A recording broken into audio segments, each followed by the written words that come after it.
The message came in at 5:47 inches the morning, Ottawa time. I was already awake.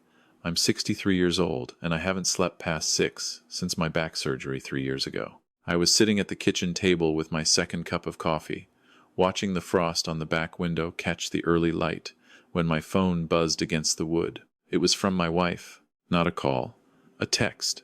Don't bother looking for me. I took what I deserved. Good luck surviving without me, old man. I read it twice. Then I set the phone face down on the table and finished my coffee. Her name was Renata. We had been married for 21 years. Let me tell you something about the kind of man I am, because it matters for this story. I'm not the type who raises his voice. I never have been.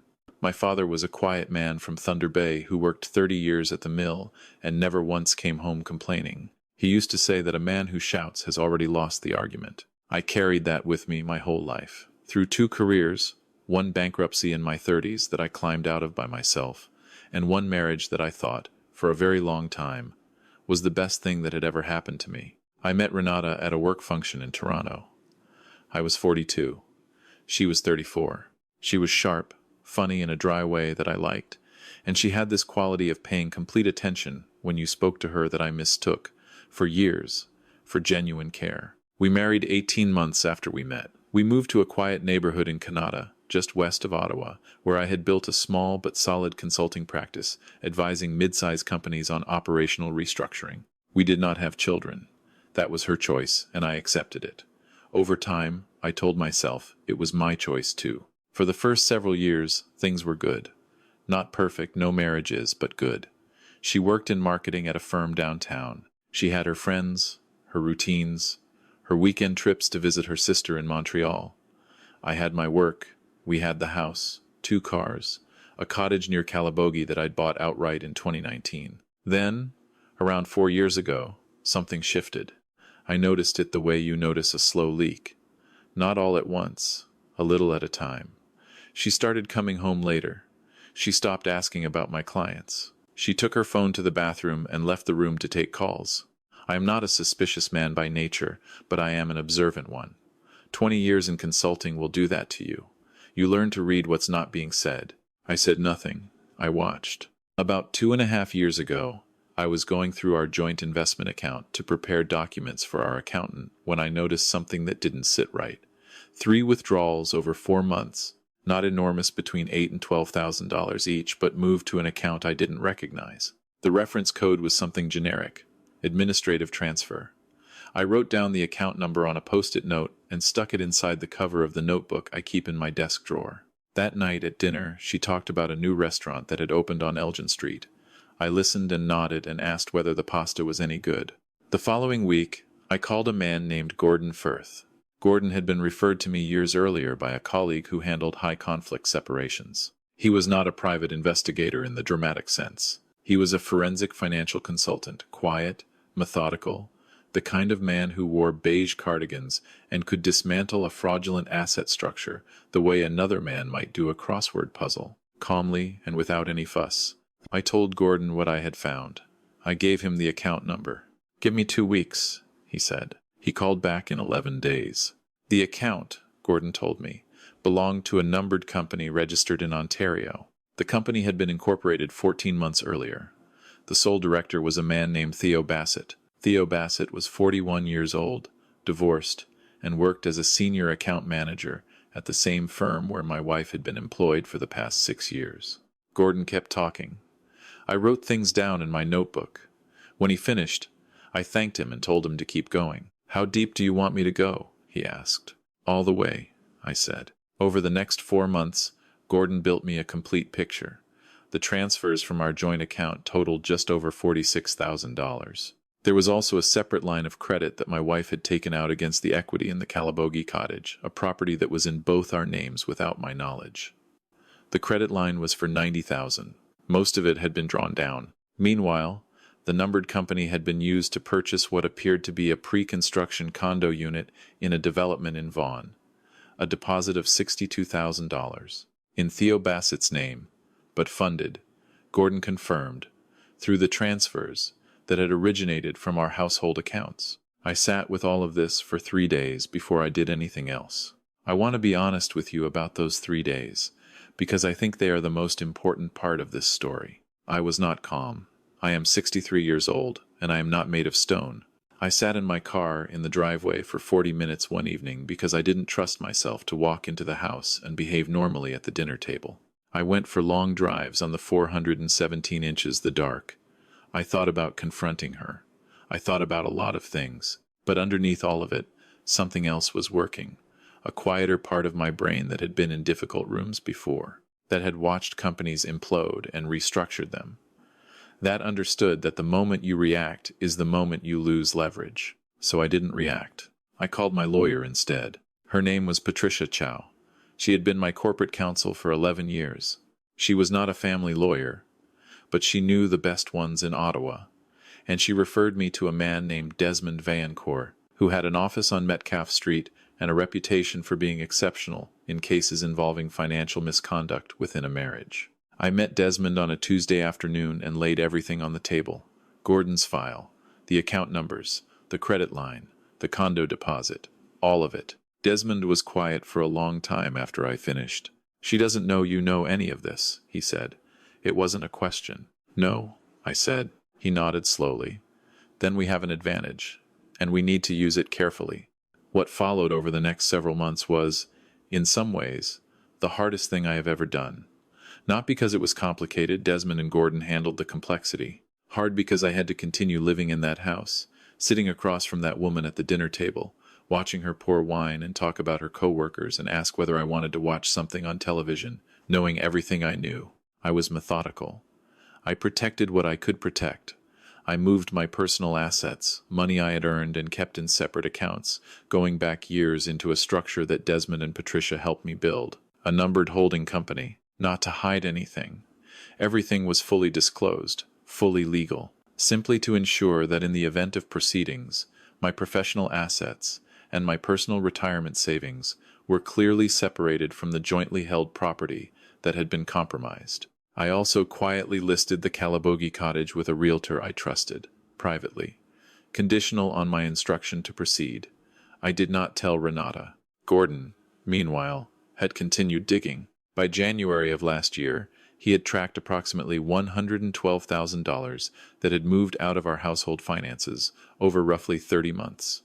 Some through the joint account, some through the credit line, some through a credit card she had opened in both our names, technically joint, practically hers, that I had never used and hadn't known existed until Gordon found it. I brought all of this to Desmond in late February. "When do you want to move?" he asked. "Not yet," I said. "I'll know when." The answer came in April. I came home from a client meeting in downtown Ottawa on a Thursday afternoon to find that she had cooked dinner. This was unusual. She hadn't cooked on a weeknight in over a year. There was wine open on the counter. She was wearing the blue sweater I had bought her for Christmas 2 years ago. We ate. She was warm and attentive in the way she had been when we first met. She asked about my client. She laughed at something I said. After dinner, she suggested we take a weekend trip up to Calabogie. Just the two of us, the way we used to. I looked at her across the table. "That sounds nice," I said. That night, after she fell asleep, I sat in the kitchen and thought about what the dinner had been. Not warmth, not a change of heart. An assessment. She was figuring out where things stood, testing whether I suspected anything, positioning herself. I texted Desmond at 11:15, ready to proceed. He replied the next morning, "I'll have papers drawn up by end of week." What happened next? I'll describe plainly. Desmond filed the divorce application on a Friday in early May, citing financial misconduct within the marriage. Simultaneously, Gordon submitted his complete forensic report to our family law proceedings, a document that was precise and devastating and ran to 61 pages. Renata was served at her office on a Monday morning. I was not there for that. I was in Barhaven meeting with a client about a distribution workflow problem. My phone buzzed 11 times between 9 and 10 in the morning. I didn't look at it until I was back in my car. There were 7 missed calls from Renata, 2 texts from Desmond, and 1 text from my wife that said, "We need to talk. Now." I called Desmond first. "She's been served," he said. "Her lawyer will be in touch by end of day." "How does it look?" I asked. "It looks like 61 pages of documented financial misconduct," he said. "It looks very good." I did not call Renata back that day. My lawyer advised me not to, and I agreed with that advice. Everything from that point forward would go through proper channels. What I didn't know that afternoon, what I found out from Desmond the following week, was that somewhere between my filing and the end of that month, Renata and Theo Bassett had used the last of the drawn credit line and the remaining funds in the numbered company account to purchase 2 business-class tickets to Singapore, where Theo had apparently secured some sort of business arrangement that was, at best, loosely defined. She left on a Thursday. I know this because I came home that evening to a house that had been partially cleared out. Clothing, jewelry, the smaller of the 2 televisions, a box of things from the kitchen, some of the better wine from the rack. On the kitchen counter, she had left her house keys and a handwritten note that said, "You can have all of it. I don't need any of this anymore." I read the note. I set it down next to the keys. I noticed she had taken the good corkscrew and left the cheap one. Then I called Desmond. "She's gone," I said. "Singapore." There was a pause. "Does she know about the Calabogie listing?" "No," I said. Another pause. "Does she know about the holding company restructuring?" "No," I said. "Right," Desmond said. And I could hear something in his voice that was as close to satisfaction as a lawyer of his temperament ever got. "Then let's talk tomorrow." Here is what Renata did not know. She did not know that the Calabogie cottage, the property against which she had drawn $90,000 in credit, had sold 6 weeks earlier for $412,000. The sale had completed quietly, the mortgage discharged, the credit line she had opened, repaid in full, from the sale proceeds, as a secured debt, with the remainder transferred to a trust account administered by Patricia Chow, pending the divorce settlement. She had taken equity from that property, expecting it to remain frozen in dispute. Instead, the asset had already been liquidated cleanly and legally, with all relevant disclosures made to the court. The credit line she thought gave her leverage had, in effect, already been erased.